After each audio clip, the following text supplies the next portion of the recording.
So ayan mga paps, may bago tayong gulong oh. So mag-upgrade tayo ng gulong mga paps. So ano, bago pa yung gulong natin pero mag-upgrade na tayo ng Sion tires. Okay, ayan oh, dalawa yan, likod saka harap.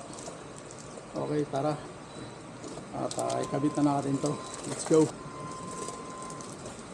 Ayun mga paps, bago natin ikabit ito is gusto ko lang pasalamatan ng Sion tires na nagbigay sa atin to para i-review. So abangan nyo itong review na to mga paps ko. Ikabit muna natin after 2 weeks. Pwede na natin i-review kung ano bang maganda rito. Kung makapit nga ba siya or matagal mapudpud. So i-update ko kayo dito. So ikakabit na natin.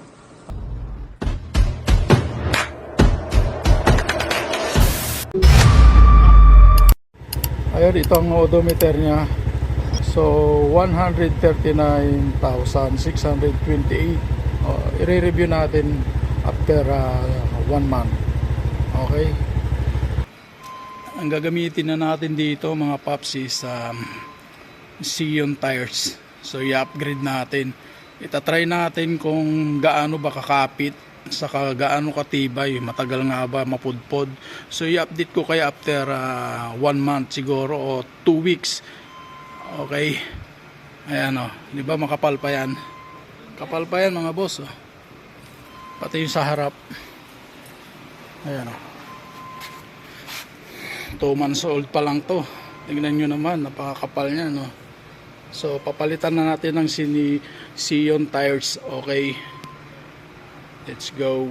Sa dinami-rami na akong nasubukang gulong dati, dahil nga sa araw-araw tayo bumabakbak bilang MC taxi rider, hindi nagtatagal ang mga gulong na ginagamit natin mga paps ko. Lalo na sa likod, 2 to 3 months lang napudpud na agad. Pero sa harap, umaabot ng 6 to 8 months hanggang. At ngayon, mayroon akong ipapakalala sa inyo. Bagong gulong ito mga paps ko. Ito yung Sion tires na ipinagkaloob sa atin ng Tiara Commercial. Para i-review, sobrang mura ito mga paps ko. Pero quality ang pagkakagawa. Pero ito yung tanong ng karamihan, makapit nga ba yan? Tatagal ba yan? Kaya ako ginawa itong video na ito para malaman natin kung tatagal nga ba o makapit. Kaya abangan nyo na lang yung review natin after 1 month. Pero bukas pwede nyo nang malaman.